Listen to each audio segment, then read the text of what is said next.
Bonsoir à tous et bienvenue dans votre journal. Voici les titres.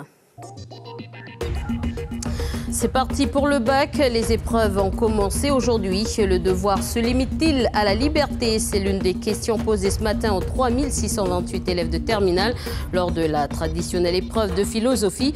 À Pointe-Dimier comme à Pointe-Boute, nous écouterons les réactions des lycéens suivies d'une interview de Jean-Charles Ringard-Flamand, le vice-recteur. Il nous parlera des particularités du baccalauréat de cette année. Stop à la magouille, stop aux insultes, c'est le ras-le-bol à Kouawa. Les habitants ont manifesté devant la mairie suite à une altercation à la tribu de Méhara vendredi dernier entre une famille de la tribu et les jeunes bloqueurs de la mine de Kouawa. La population s'est exprimée, nous les écouterons dans quelques instants. Avez-vous déjà consommé du café local? Le café calédonien est une filière en déclin mais qui affiche une forme de résistance face à l'importation. Pour le montrer, nous avons décidé d'y consacrer notre feuilleton de la semaine. Nous sommes en fin de saison de la récolte. Nous suivons ce soir Alexandre, l'un des agents du GAPS, le groupement des agriculteurs de la côte Est, durant sa collecte. Être heureux donne-t-il le droit d'être injuste? Être malheureux, pardon, donne-t-il le droit d'être injuste? La démonstration peut-elle combattre une illusion? Le devoir se limite-t-il à la liberté? Voici les quelques questions auxquelles les élèves de terminale du pays ont dû disserter aujourd'hui pendant 4 heures. Coup de chance pour Anouchka et ses camarades au lycée Michel Rocard de Pointe-Boute. Elles avaient justement révisé ce sujet, mais on écoute d'abord l'un des lycéens de Pointe-Dimier. Je vous propose de les écouter. C'était beaucoup de stress. Ouais, avant de rentrer, c'était beaucoup de stress. C'était beaucoup de stress, oui. On est tombé sur nos devoirs, se limite-t-il à la liberté. On avait bien révisé. Voilà. C'était celui qu'on avait révisé le chapitre. On connaissait le mieux. La liberté, c'était notre premier chapitre. Que du coup, voilà, ça s'est bien passé. On a bien révisé. Et puis là, vous vous sentez comment? Ça y est, vous êtes soulagé? Soulagé, déjà c'était à philo, première épreuve. Coefficient 7, plus donc coefficient 7, on est un peu soulagé. Et là, qu'est-ce qui vous reste là? Espagnol demain, les langues, littérature et puis l'histoire. L'histoire, c'est un peu le plus difficile. Oui. Voilà. Pour moi, c'était pas trop difficile. J'étais pas du tout stressé. Alors, en fait, j'étais prêt pour le bac. Voilà, vous l'aurez compris, on a d'abord écouté les élèves de Pointe-Boute. Alors, 3628 élèves de terminale ont passé l'épreuve ce matin. Quelle est la particularité du baccalauréat 2018? Écoutons Jean-Charles Ringard-Flamand, vice-recteur de la Nouvelle-Calédonie, au micro d'Audrey Poedy. Donc voilà les 3 particularités de la session 2018 que je résume. 1, on maintient naturellement la correction locale. Ça ne fait que dans l'histoire de la Nouvelle-Calédonie que la 2e fois. 2, on généralise le livret scolaire numérique de lycée. Et 3, on donne une accentuation dans la prise en compte des élèves en situation de handicap, puisque pour la première fois cette année, on donne des recommandations aux correcteurs au moment de la séquence de correction et au président de jury au moment de la décision finale. Voilà, les premiers résultats sont attendus le 12 décembre pour la filière professionnelle et pour la générale le 13 décembre. Alors, pensez-vous que le bac soit un passage indispensable vers le monde du travail?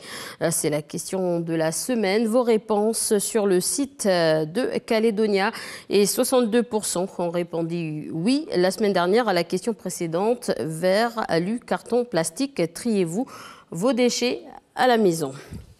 Et ces informations importantes maintenant, pas d'école pour les enfants de l'école maternelle de Ponéréouin jusqu'à nouvel ordre. L'établissement a été saccagé cette nuit. Les gendarmes ont constaté les dégâts ce matin et une plainte a été déposée selon nos confrères des Nouvelles Calédoniennes. Autre information, les cours reprendront jeudi pour les élèves du collège public Louise Michel à Païta.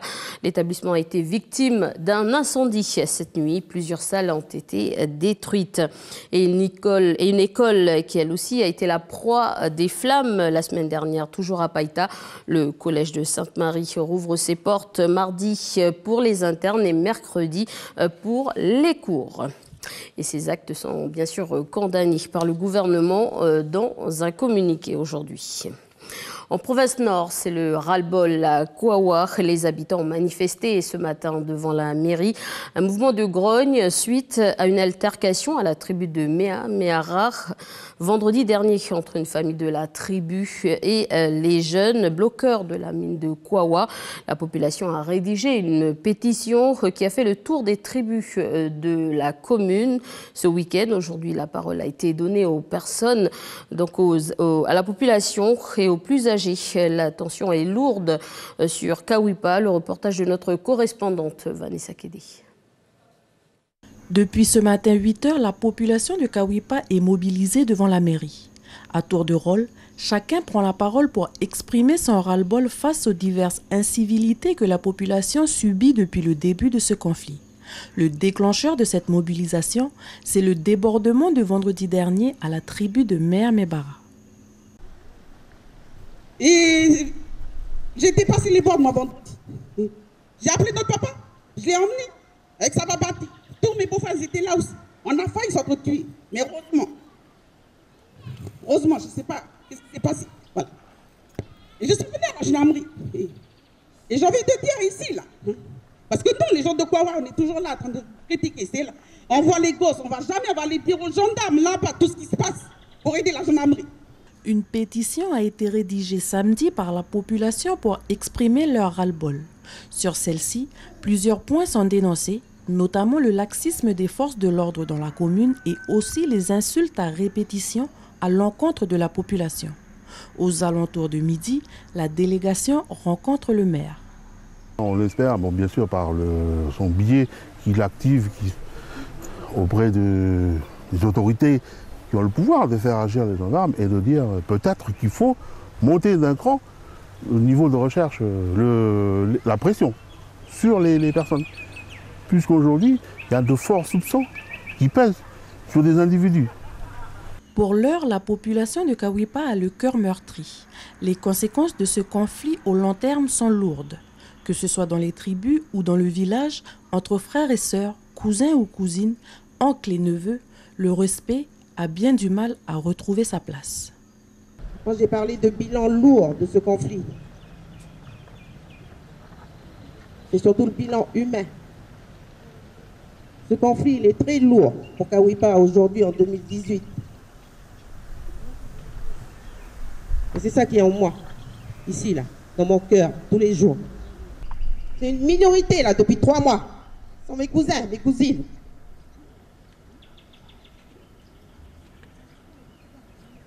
Les enfants des oncles maternels que j'ai ici dans la région de Kawipa, que je respecte.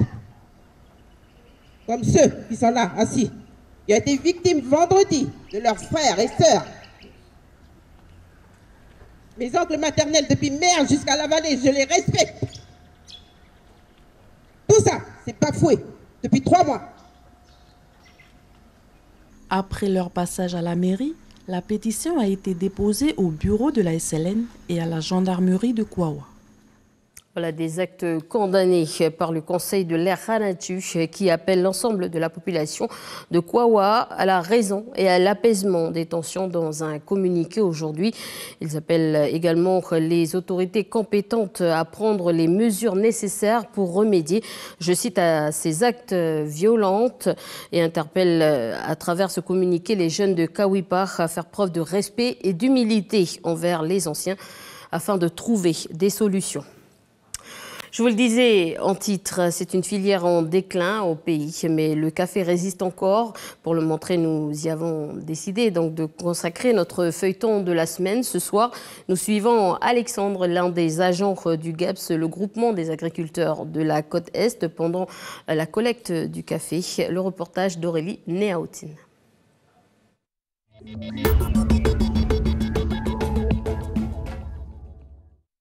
Tous les jeudis. À partir du mois de fin juin, début juillet, on commence à faire la collecte de café jusqu'au mois d'octobre, novembre. Tu as des gens qui ramassent chez eux, tu as des gens qui ramassent dans les caféries traditionnelles aussi, qui sont abandonnés. C'est jour de tournée pour Alexandre.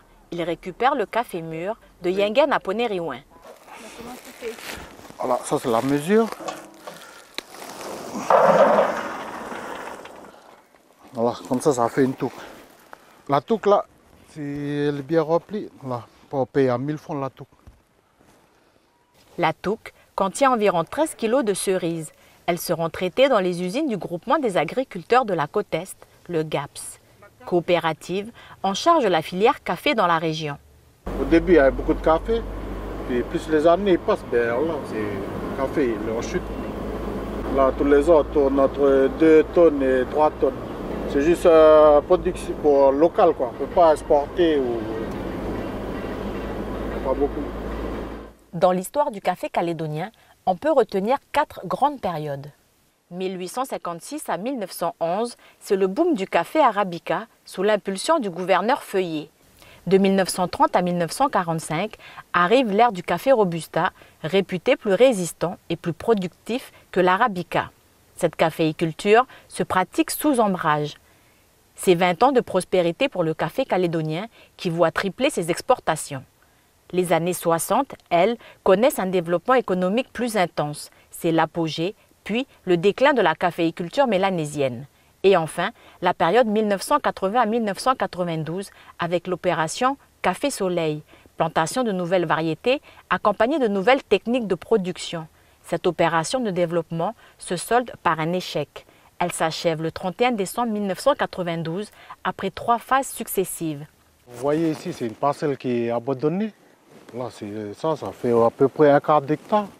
Ici, sur Ponérouin, ben là, il y a au moins, on va dire en gros, une dizaine de parcelles qui sont abandonnées. Là, parce que là, les enfants n'ont pas pu prendre la relève. Aujourd'hui, la côte est de la province nord reste la principale région productrice de café au pays. Il y a des sacs ici.